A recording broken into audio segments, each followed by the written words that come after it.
All right, gang. Here we go. We've been looking forward to this interview for months. We are very excited today to have Robert Brumet. I have known him since I was in ministerial school. He is an incredible mind, incredible heart.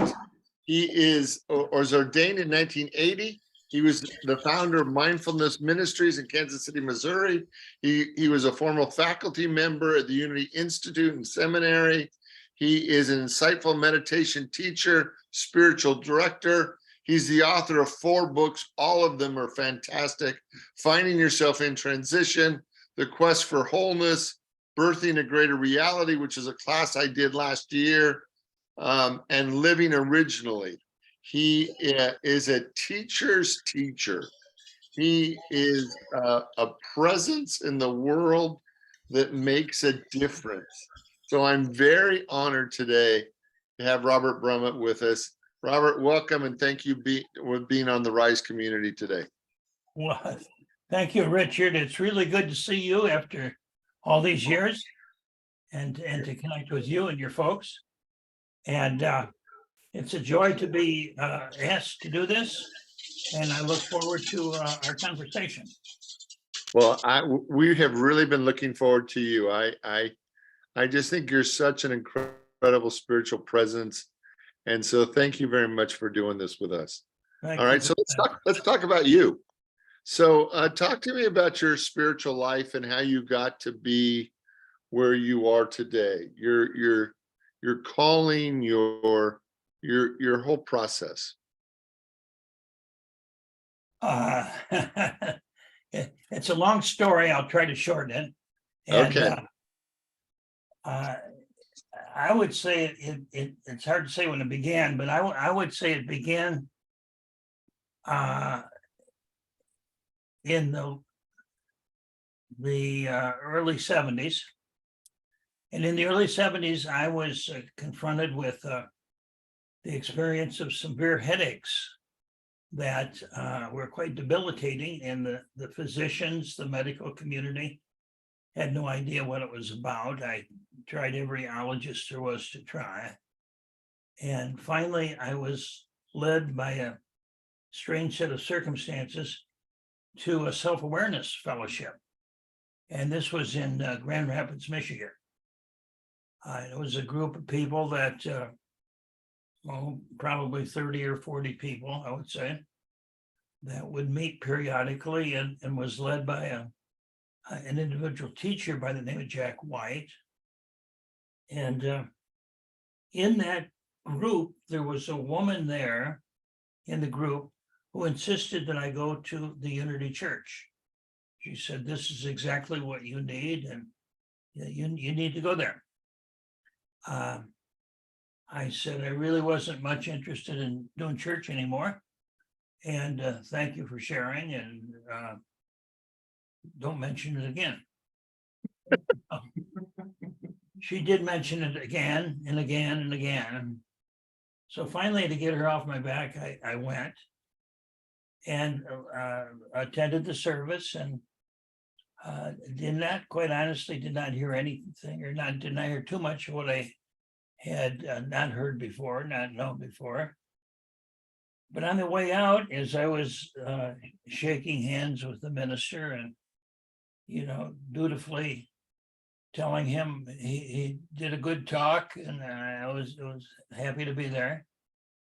And he just looked at me in the eyes and didn't say a word. And he held my hand, so I wasn't able to get loose. So he had my hand, he looked me in the eye, and he says, "Someday you're going to be a Unity minister." Oh, geez. And I just wanted to run. So when I got home, my wife says, "How'd it go?" And I says, "Well, it's a long story." She says, "Are you going to go back?" I said, "Well, I think I should, because I guess I'm going to be a Unity minister." And that got her attention right away. We had just moved to Grand Rapids, Michigan. And the idea of me becoming a unity minister was pretty remote, it seemed like at that time. So I got deeply involved in the church, was on the board of directors fairly quickly, was teaching classes. And lo and behold, in the midst of all this, the teacher of the Self-Awareness Fellowship was letting go of that community. He was having financial issues and could not maintain it anymore. So he asked me if I'd take it over. Actually, he didn't ask me, he just told me. He says, you know, I got guidance, you're to take it over from here. And I said, well, there's no way I can do it, you know, because I saw him way up here on a pedestal and never thought I could do what he did. But I did. And so I did that for 5 years. I was active in the Unity Church for 5 years. Got involved in some other community spiritual activities and found myself at Unity Village in 1978. And attended the program and graduated in 1980. And then my first church was in Evansville, Indiana. I was there 2.5 years. My second church was in Overland Park, Kansas, and that's when you and I met, Richard, when you were in school. So that's kind of a thumbnail sketch of a long and involved story. So let's talk about your books. So what possessed you to start writing books? Well, I didn't think I was writing a book. What happened was I left the Overland Park Church after being there 5 years, and I didn't know what I was going to do next. I was deeply guided, strongly guided to leave.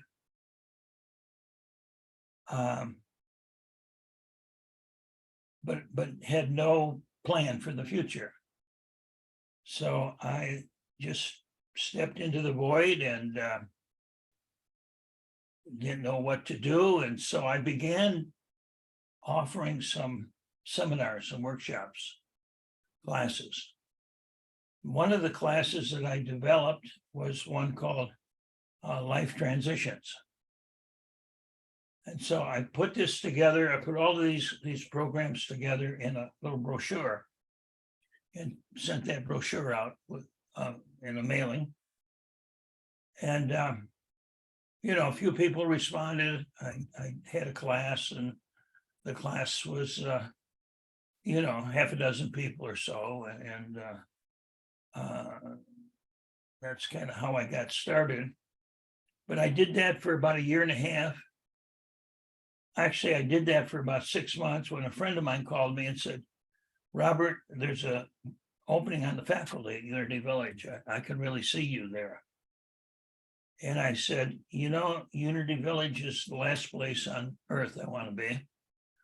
And thank you for sharing, and goodbye. So about 1 year later, I got a call from Unity Village asking me if I was interested in that position. And I said yes at that time. Just, it's amazing what a difference a year will make, but it made a difference and it felt right to me at that time. So, so I said yes.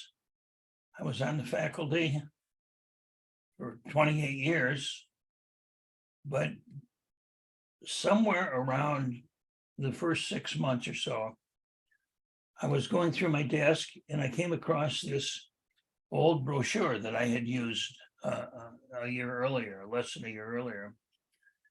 And I thought, well, I'm not going to need this anymore. So I started to throw it in the trash can. and it just wouldn't leave my fingers. It was as if it was stuck to my fingers, you know? And I thought, well, what does this mean? So I meditated on it for a bit. And I got the idea of creating a cassette tape series out of that. And of course, back in the 80s, that was quite popular. You could buy these cassette albums. So I sent the brochure to the person that was in charge of the cassette department at Unity Village. She called me to her office, and she had a big circle around one that said life transitions. She said, could you write up a script for me? And if I like the script, and if we get the script approved, then we'll cut the tapes. Well, within a week, everything changed at Unity Village. It was a total reorganization. And that was when Jim Rosemurgy and Chris Jackson took their positions as each as a executive vice president. Connie Fillmore moved to Florida. Several departments were eliminated, including the cassette department. And I never saw my proposal ever again. So I just said goodbye to it. 14 months later, a year and 2 months later, I get a phone call from Phil White. I think you remember Phil. He was the editor of Unity magazine. And he says, Robert, I got this paper on my desk and I don't know what to do with it. I don't know where it came from. He says, but it looks interesting. You know, he said, I think this could possibly make some good articles in Unity magazine. I said, well, okay, never thought of that, but I'm sure willing to do that. So he said, you write me a couple of chapters, you write me 3 chapters. If I like them, we'll go with it. I wrote 3, he called me back and he says, I love them, you write them, I'll publish them. And he says, write as many as you need to, and we'll publish them. So I wrote, edited and published, and we wound up with 10 installments in Unity magazine, January through October of 1993. Well, at the end of October, I thought, well, that was fun. So much for that. Then I get a call from Michael Madej, who was the book editor. And he says, Robert, I'm getting calls. People want to buy your book. And I said, what book? And Michael says, well, the book that you're going to write. I said, okay. So I took the chapters from the magazine and I reworked them into a book. The magazine articles are written to be standalone, each individually. Whereas when you write a book, you need some continuity from one chapter to the next. So I had to tie that together. The book, Finding Yourself in Transition, was published in early 1995. That was my first book. The second book was about 7, 8 years later.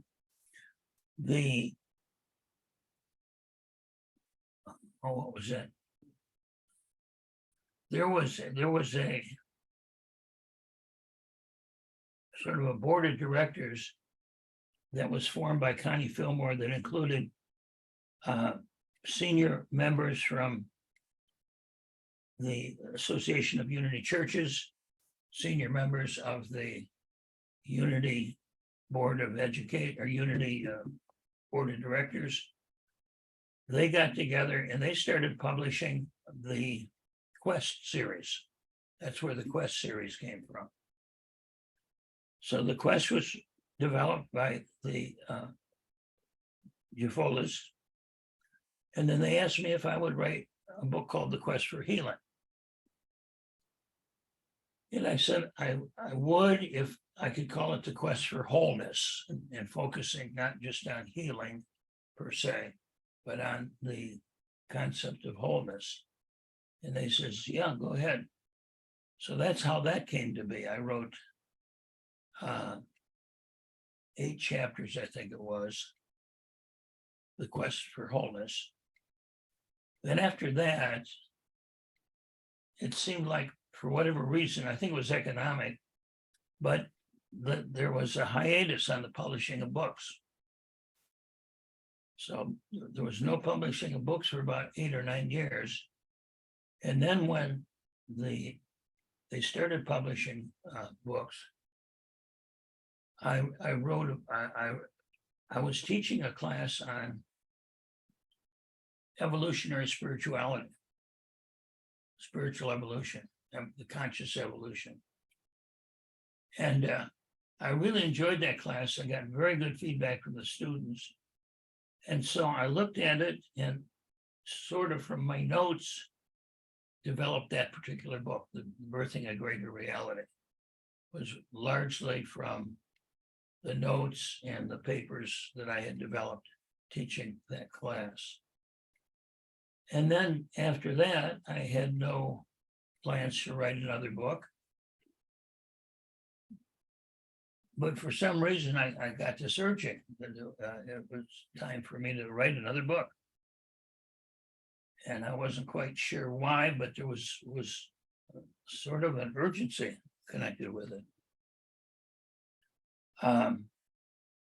As it turns out, I didn't realize this at the time, but shortly after I wrote this book, Unity once again stopped publishing any books for quite a long time. And so I got in under the wire. That was the last book published. What was the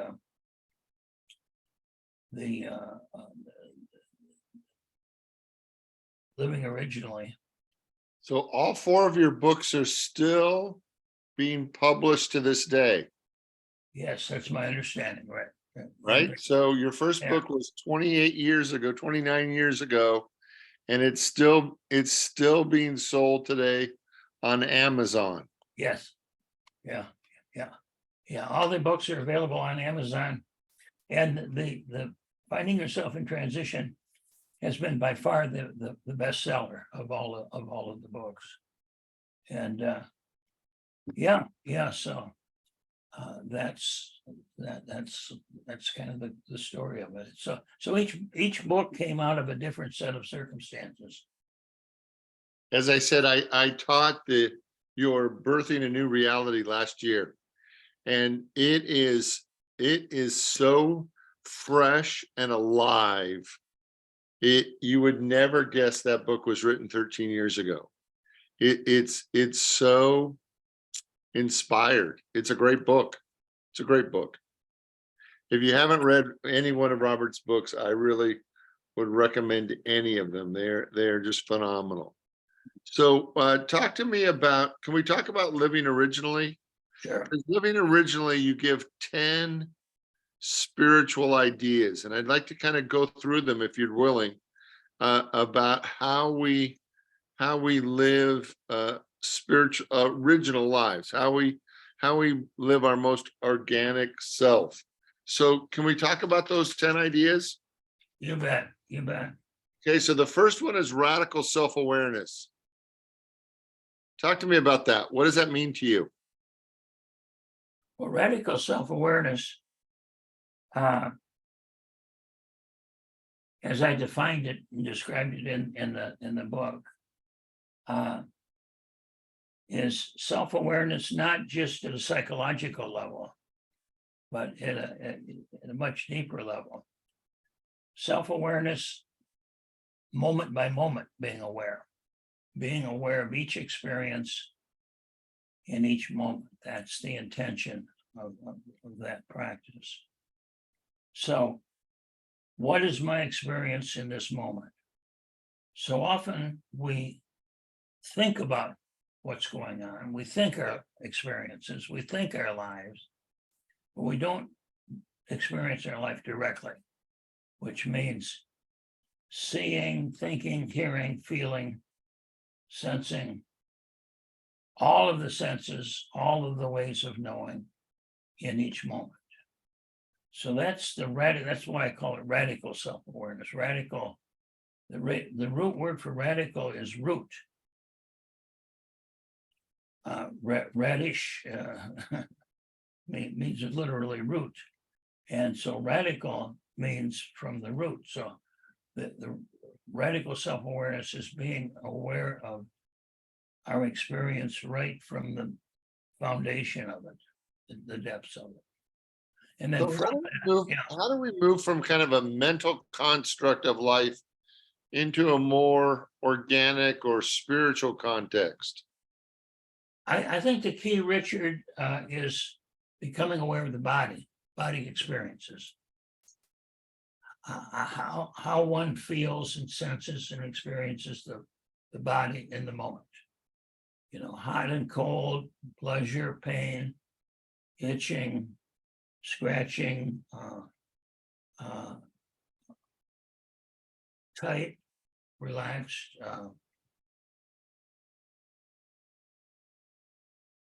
So that seems like that's a big departure in some ways from a lot of spiritual teachings that almost put a focus on denying the body. And what you're saying is to become much more conscious, much more aware of your physical experience. Absolutely, that's correct. Yeah, because it's the mind that can often separate us from the direct experience of living. For example, if I asked you, Richard, I want you to tell me what a strawberry tastes like. Well, there's really only one way to do that, right? That's to give me a strawberry.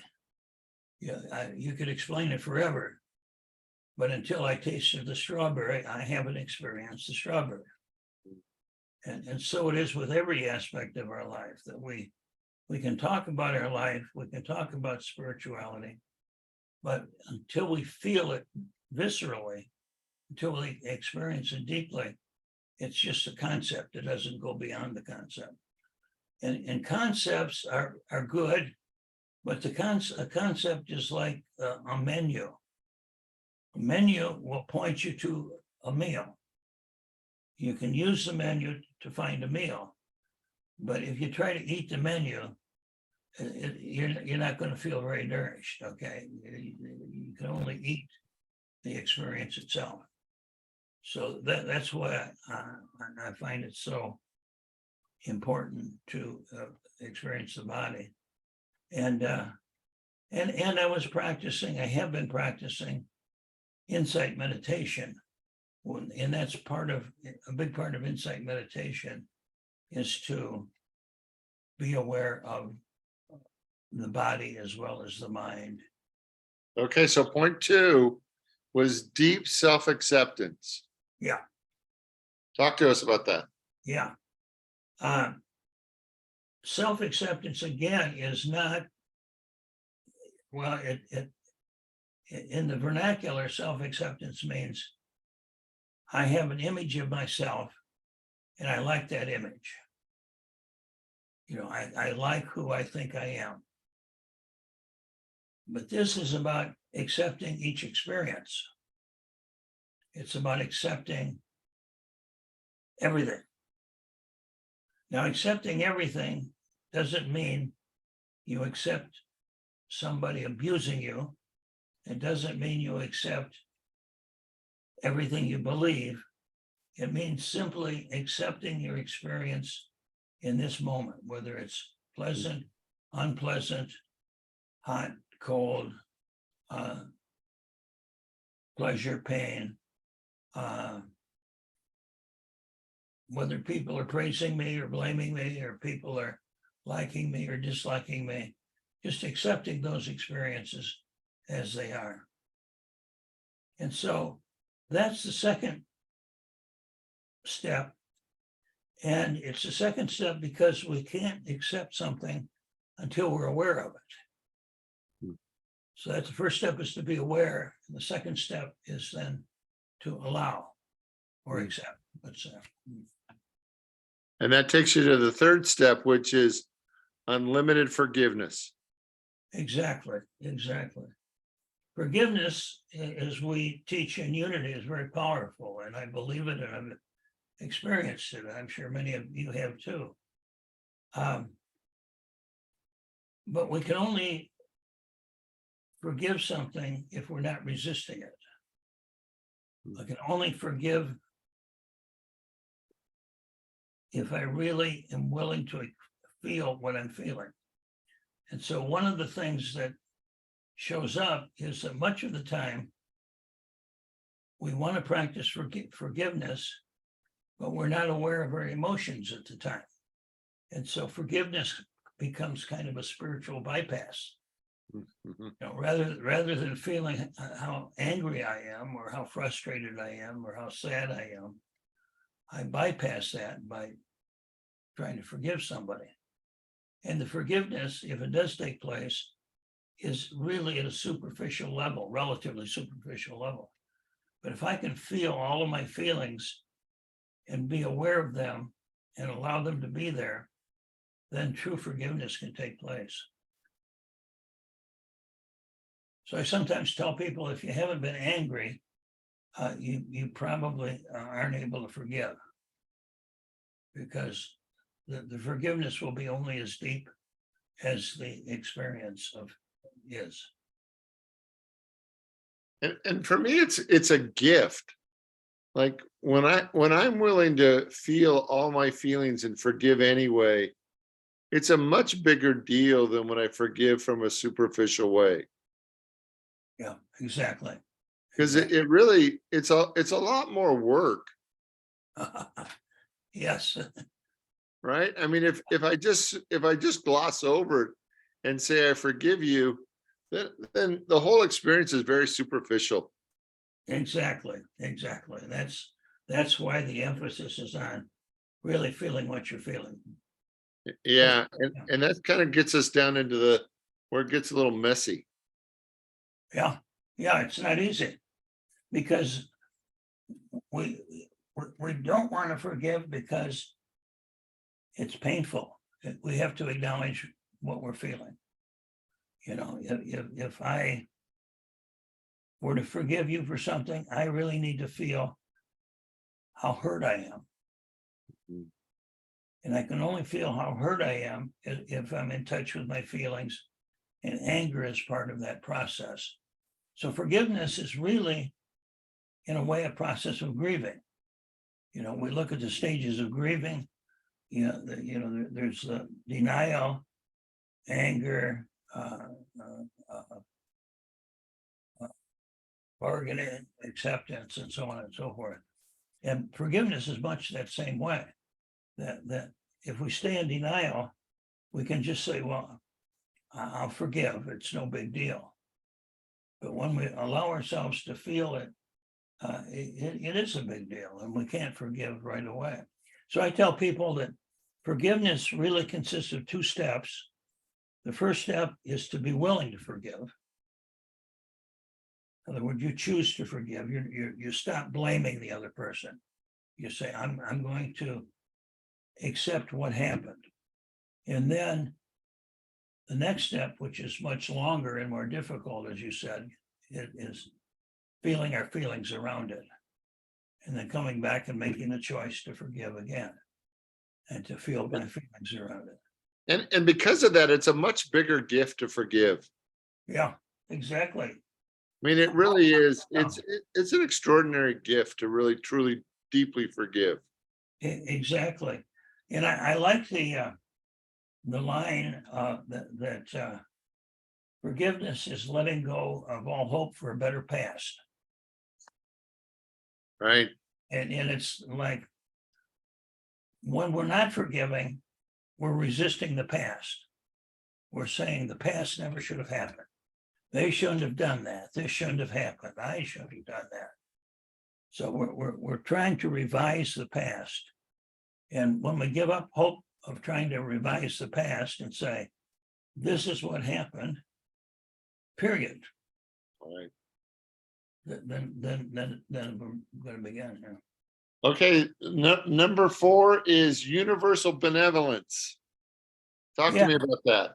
Yeah, I had a little struggle with this one in putting the wording. I didn't know what to call it because there were practices that came up, and I thought, well, generosity might be a good one.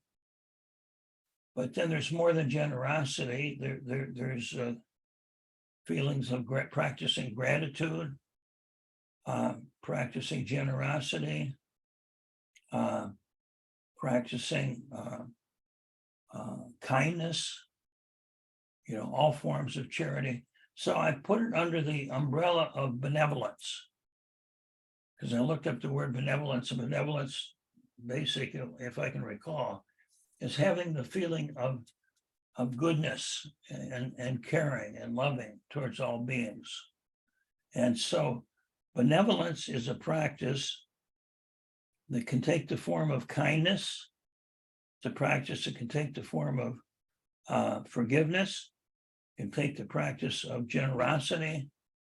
It can take the form of empathy, of giving, and of loving. It's the many forms of love is what it is. And benevolence means having a good heart, having a grateful heart, having a magnanimous heart, So that's where that word came from. But talk to us. Is it a two-way street? I mean, is it outwardly and inwardly? It is. Some are more outward than others. Generosity, for example, usually means you're giving something. Kindness usually means you're taking action in something. Gratitude is more of an internal practice. So it's both internal and external. Gratitude, kindness, forgiveness, generosity, benevolence. They're both a mixture of inner and outer experiences. Right. And so the stages 1, 2, 3, and 4 sort of gradually move outward. So self-awareness is totally inward. Self-acceptance is totally inward. Forgiveness goes two ways. It's an inner process, it's an outer process. And then benevolence is likewise goes two ways. It starts here and then it refers typically to some person, place, or thing in the outer world. So let's talk about compassionate communication. And that basically is almost totally external, because we have to communicate with another person. Typically, it deals with one or more other people. Compassionate communication, it's a little bit like nonviolent communication for those that are familiar with that. It's a little bit about active listening. It's a little bit like right speech in the Buddhist tradition. Compassionate communication means speaking and listening with kindness and compassion. With speaking, I draw upon the Buddhist guidelines, the Buddhist precepts. Before I speak, I ask myself, is it true? Is it kind? is it necessary to speak? Those are sometimes there's the three gates, it's called the three gates of right speech, you know. Mhm. Does it pass the gate of is it true? If it's not true, then I won't speak it. Or I'll say, I don't know if it's true or not, but this is what I believe or heard. If is it kind? A lot of times something may be true, but it's not necessarily kind, you know. And is it necessary to say anything at all? That's always a good question, because most of our speech is not necessary, you know. And True. so then listening is the same thing. I listen without judgment. I listen by trying to understand the other person. And I listen in a way that is kind and charitable to them. And listening, I believe, is one of the greatest gifts that we can give to anyone. You know, you'll have lots and lots and lots of people talk to you and tell you what they should do and what you should do and what's right. But to truly listen is a gift. That doesn't happen that often. Okay, then the next one, number 6 is everything is my teacher. Yeah. So the first five, as I mentioned, they kind of telescope into one another. So that, in other words, they build upon one another. In order to accept, I have to be aware of something. In order to forgive, I have to accept what I'm feeling. In order to be benevolent, I need to forgive.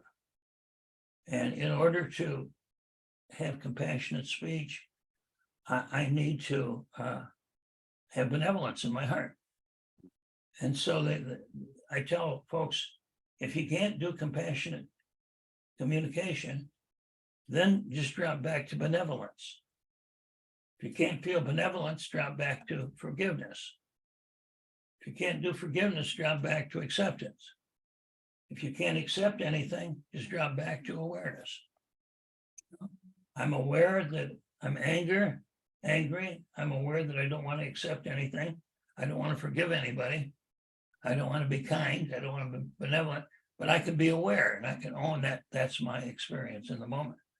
And if I bring consciousness to those feelings, then the beauty of it is that consciousness itself is transformative. You know, it's like if you're angry at someone and you're really conscious of being angry and feeling that anger in your body, feeling it emotionally and not acting it out, you can't stay with it. It's like, I don't want to do this anymore. You know, it's like beating yourself up. I don't want to do this anymore. Most of the time we go unconscious. We're not aware that we're angry. And we're not aware of our own experience. So those are the first 5. The second 5 are really different in the sense that they're intended to be taken on as a practice. You accept something to be true for a period of time, and then you see how that impacts your life. For example, the first practice on everyone is my teacher. Is that true?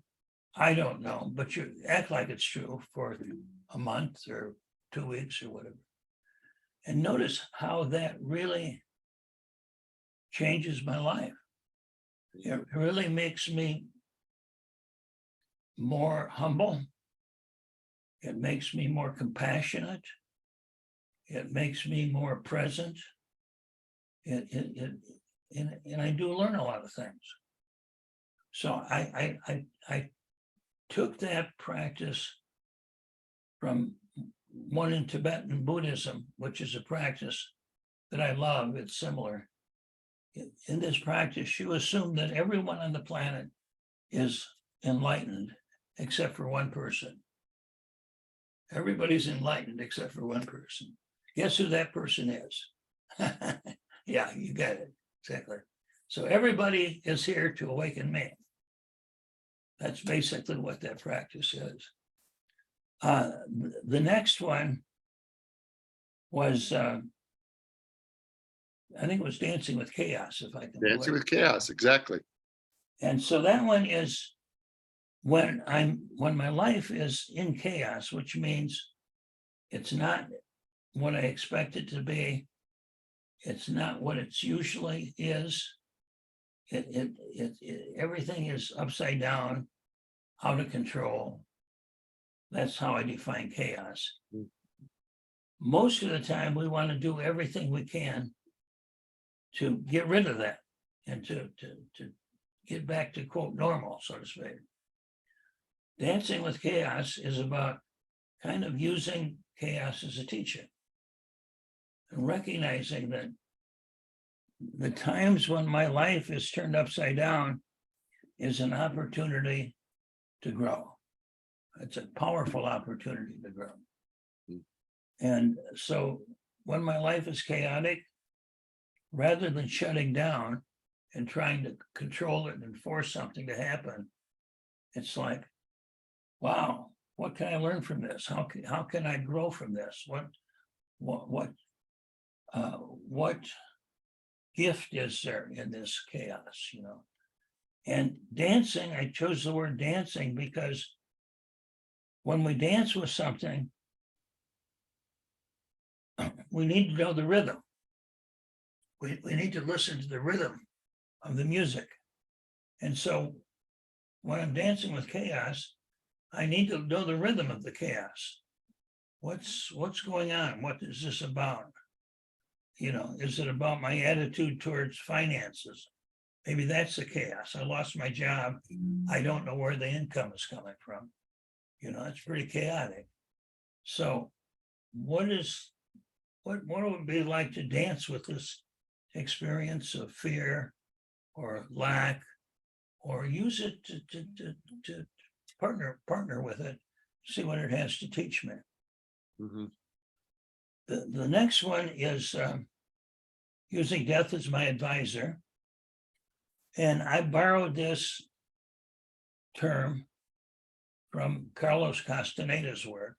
Some of you may be familiar with the Carlos Castaneda and the Don Juan work. The book Journey to Ixtlan.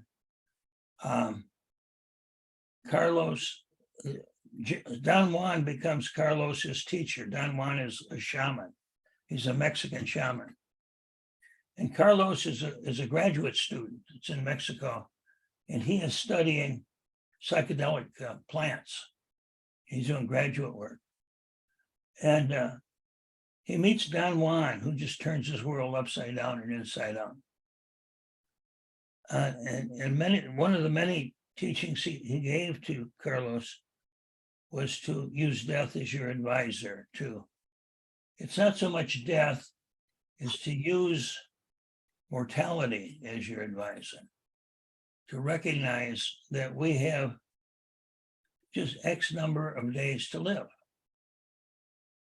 And I practice with a group of friends, a book written by Stephen Levine called A Year to Live, which is a very powerful process.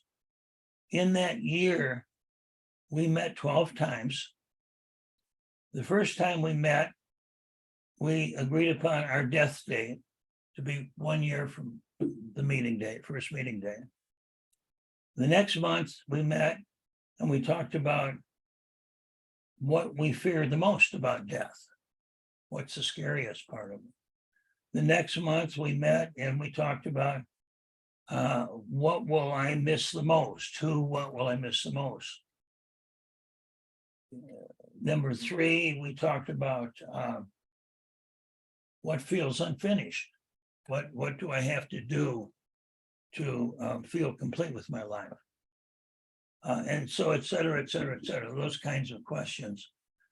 And what I found was that having that mortality as my advisor just taught me so much, because it's like every morning when I wake up, it's like, wow, what a gift today is. You know, I don't know how many more days I'll have. And in this practice, I did know how many days I would have. And it was only so many days. And I'd see a tree and I'd say, well, I may never see that tree again. You know, I looked at that tree 1,000 times, but this may be the last time. I'd have a conversation with a friend and I'd say to myself, this might be the last time we're together. You know, I don't assume that I'm going to live forever. So I learned to live much more intentionally, much more vividly, and much more poignantly. And it's a powerful practice. I just can't overstate that too much. It was really excellent. The next one is Living in the heart of desire. yes, exactly. That sounds like fun, but it's really the toughest one. And because we know what desire is, and it sounds like living in the heart of desire is just let yourself keep wanting and wanting and wanting and wanting. But what happens is that most of the time when we desire, we're fixated on the object of the desire, what I want to happen, or what I want to own. But this practice is about being aware of the experience of desire itself. What does it feel like to desire, to want? And a great exercise, I encourage everyone to do this, and you can do it in just 20 minutes or so. Sit down with a partner and say, what do you want? And then you respond, well, I want a new car, I want a new house, I want whatever. Okay, you got that. Now what do you want? Well, you know, I want a better relationship. Okay, you got that. Now what? Well, I want more money. Okay, no. Got that. Now what? Well, I want to travel around the world. Okay, now what? Now what? Pretty soon, I realized that what I really want is just a deeper experience of being alive. What I really want is to be connected to my own heart. That's really the bottom line. And when I realize that, I see that I don't have to go through all of this labyrinth of cars, houses, love affairs, and all of that to get what I want, because that's not really what I want. What I really want is to live, to be alive, and to love every moment of my life. And that takes us to being the author of your life. Yeah. That's one that I struggled with, because it's not easy to grok that one, because much of the time it sounds like I'm saying, well, you can create whatever you want. You can sit down and just write out your life. That may be true, but and not in my experience, let's put it that way. But what I did discover was that I use a reference to something I talk about in Birthing a Greater Reality, and that is Teilhard de Chardin's idea of that we're all moving toward the omega point. That we're all, omega point being the time when we realize our divinity, when we realize the nature of our life, when we realize why I'm alive and what I'm here for. That's the omega point. So the omega point is sort of your future self. The omega point is that point in time when you've realized your divine nature. So imagine that divine self has written a play, a drama. And they're writing about a character named Robert or Richard or Linda or Kate or Nancy or whatever you say. So as I perceive myself, I'm the actor. I'm just following a script. The true author is my future self, that self that will awaken someday to my true destiny. And that self will know or already knows why the script was written.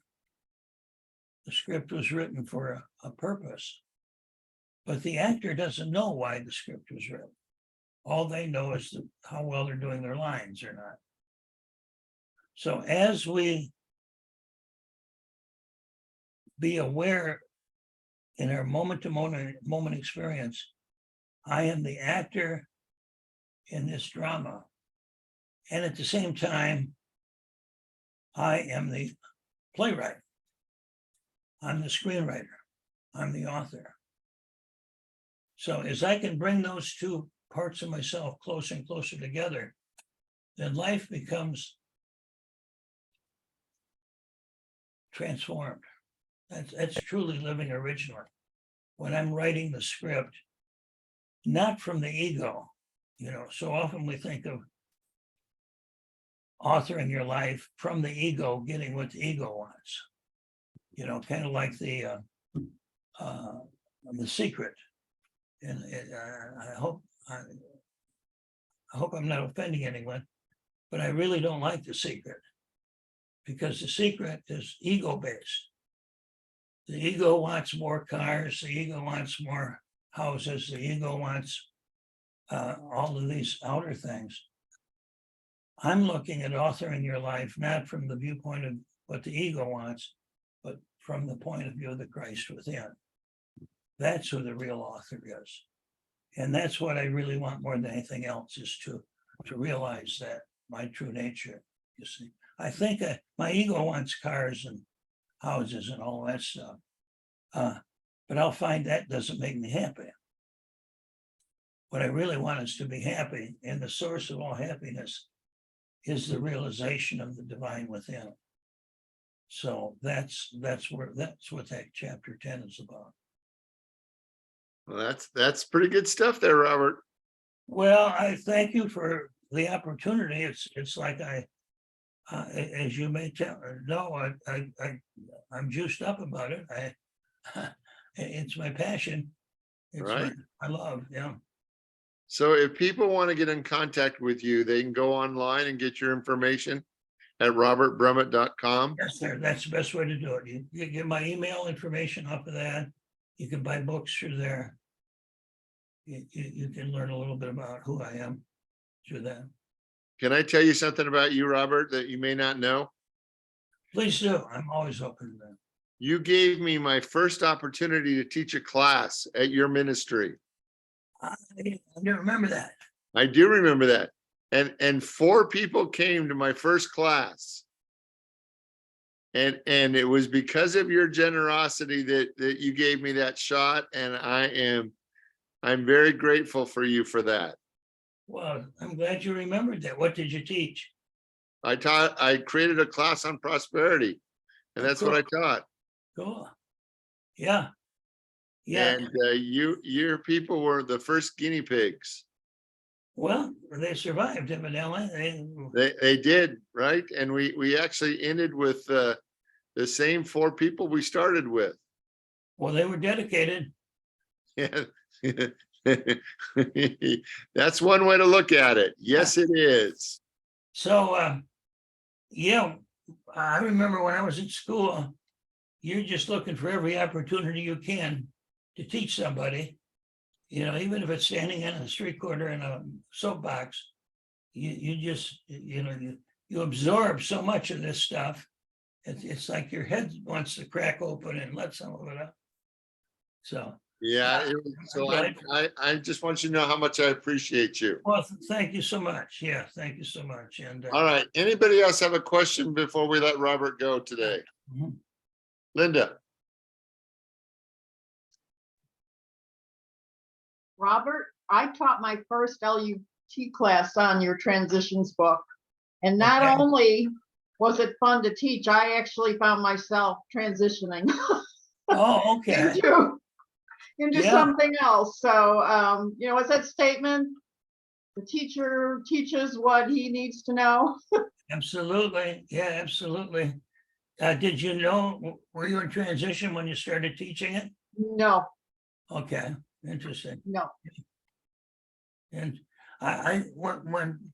when I published the magazine articles, I got a letter from a woman that said, I started reading your articles. They seemed very interesting, but I didn't know why I was reading them because my life was very stable. I was not in transition. I don't know why, but I read them. And she says, 6 months later, my husband died. And she said, I